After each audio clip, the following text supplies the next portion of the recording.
Hello, welcome to our official YouTube channel. आज हम बात करेंगे उन स्टूडेंट्स के हवाले से जिनका स्टडी गैप जो है वो इंटरमीडिएट के बाद या आपके जो है लोअर लेवल है उसके बाद जो है आपका 2 ईयर से ज़्यादा गैप है। और इसके अलावा अगर आपका मास्टर्स में आप जा रहे हैं तो आपका बैचलर्स के बाद 5 ईयर से ज़्यादा गैप है।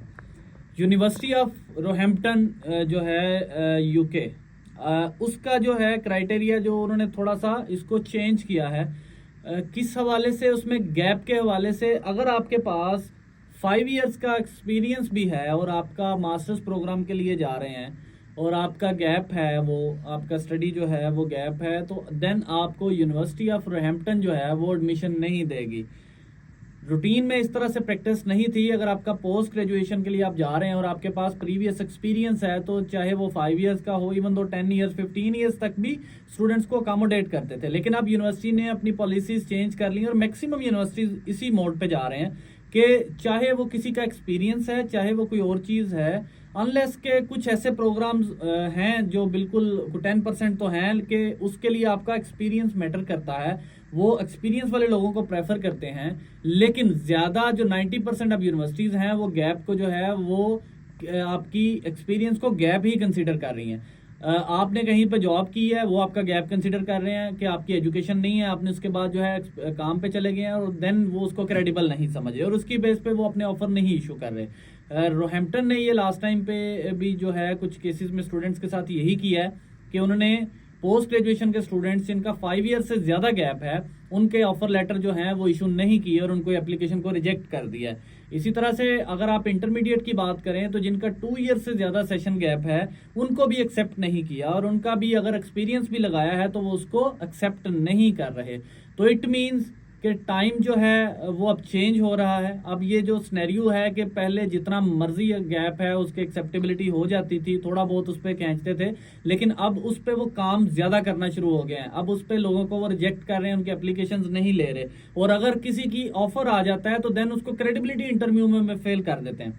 अब देखें, आपकी एप्लीकेशन एक्सेप्ट कर ली, कुछ कंसल्टेंट्स ने यही जो ऑफर लेटर्स दिए और स्टूडेंट्स आए कि हमें ये ऑफर इशू हो गए हैं, हमारा नेक्स्ट क्या प्रोसीजर है। तो देखिए उसमें क्रेडिट आपकी पेमेंट स्टक हो जाएंगी। आपका पेमेंट्स के बाद जो है वो आपका क्रेडिबिलिटी इंटरव्यू में फेल करेंगे। तो कोशिश करें कि अगर आपका कोई रिलायबल सोर्स नहीं है, आपको डायरेक्ट कोई उस पर नहीं है, को आप उनकी यूनिवर्सिटी की वेबसाइट से एग्जैक्ट इन्फॉर्मेशन लें, यूनिवर्सिटी को एक ईमेल कर लें, तो देन आपको भी सिनेरियो क्लियर हो जाएगा ताकि आपका टाइम भी बचे, आपके पैसे भी बचें। तो अगर आपके स्टडी गैप्स हैं तो कोशिश करें उसके साथ जो है वो 2 ईयर से अगर कम है इंटर के बाद और मास्टर्स के बाद 5 ईयर से ज़्यादा है तो एप्लीकेशन ना डालें, उस पर वक्त ज़ाया होगा। हाँ, आप उसमें ज़रूर उसमें एक्सपीरियंस लेटर वो लगा दें जिसकी सैलरी जो है वो आपके अकाउंट में ट्रांजैक्शन हो रही है। यानी अगर आपकी सैलरी आपकी कंपनी से आपके अकाउंट में आ रही है, थ्रू चेक आ रही है, थ्रू ऑनलाइन ट्रांजैक्शन आ रही है, तो देन तो उस पर ज़्यादा जोर लगाया जा सकता है और उसको क्रेडिबल बनाया जा सकता है। लेकिन ज़्यादातर केसेस में ऐसे नहीं होता, बल्कि 99% केसेस में जो एक्सपीरियंस हैं वो उन कंपनी से होते हैं या उन लोग वहाँ से लेते हैं जिनका या तो पेमेंट ऑफ मोड जो है, मोड ऑफ पेमेंट जो है वो कैश में होता है या वो उन्होंने वैसे ही फेक बनाए होते हैं। तो ऐसी सूरत में चूंकि वो वेरीफाई नहीं होगा तो आप उसके लिए ना जाएं। ऑस्ट्रेलिया तो किसी सूरत इसको नहीं ले रहा। अगर हम यूके की बात करें तो वो अब इसको खींच रहे हैं, कुछ ऑफर कर रहे हैं साथ साथ, लेकिन मैक्सिमम जो है वो अब इसको खींचना शुरू हो गए हैं कि एक्सपीरियंस वाले जो कैंडिडेट्स हैं या जिनके ये गैप्स हैं उनको जो है वो लिमिटाइज कर रहे हैं। तो उसको ज़रा सोच समझ के आप जाएं कि ऑस्ट्रेलिया तो बिल्कुल नहीं लेगा, ऑस्ट्रेलिया की तरफ तो एप्लीकेशन मूव करने की ज़रूरत नहीं है क्योंकि वो आपका जो है गैप पे जो है प्रॉब्लम करेंगे 5 ईयर से ज़्यादा, 5 ईयर से ज़्यादा, और इसी तरह से इंटर के बाद 2 ईयर से ज़्यादा। तो ये रिस्क फैक्टर इन्वॉल्व हो जाएगा आपकी वीज़ा एप्लीकेशन पे भी।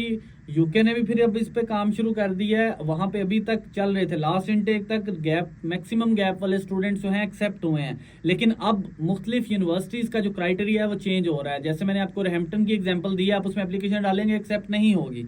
इसी तरह से जो बाकी यूनिवर्सिटीज़ हैं, बीबीपी यूनिवर्सिटी भी जो है वो 2 ईयर्स से ज़्यादा वाला गैप जो है वो नहीं एक्सेप्ट कर रही।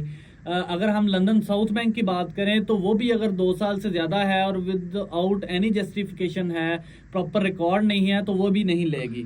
और अगर आप चले जाएं बर्मिंघम चेस्टर यूनिवर्सिटी में, आप चेस्टर यूनिवर्सिटी में चले जाएं, कोवेंट्री यूनिवर्सिटी में चले जाएं तो वो भी उसको एक्सेप्ट नहीं कर रही। लीड्स यूनिवर्सिटी कुछ जो है गैप के साथ ले रही है, लेकिन उसमें भी आपकी प्रॉपर जस्टिफिकेशन चाहिए, प्रॉपर अच्छा कंपनी का जो है वो एक्सपीरियंस हो, तो देन वो उस पर कुछ ना कुछ कंसिडर करते हैं, लेकिन एट फर्स्ट जो है वो उसको जो है रिजेक्ट कर देते हैं। तो आप इन चीज़ों को ज़रूर मद्देनज़र रखें और इन क्राइटेरिया चेंज को भी ज़हन में रखें कि ये चीज़ें अब न्यू आने वाली हैं, इस पे और जो है आने वाले वक्त में सख्ती होगी। तो आप इस तरह की कोई एप्लीकेशंस जो भी हैं आप उनको कोशिश करें कि अगर आपका प्रॉपर गैप है और आप उसको सैलरी स्लिप्स के साथ मैच कर सकते हैं तो देन तो चले जाएं। अगर आपके पास ऐसी नहीं है चीज़ तो फिर रूटीन में अपना टाइम और पैसा जो है वो बचाएं और इस तरह से इधर उधर वेस्ट ना करें। बाद में आपकी पेमेंट्स भी स्टक होंगी और आपका टाइम भी वेस्ट होगा। Thank you so much.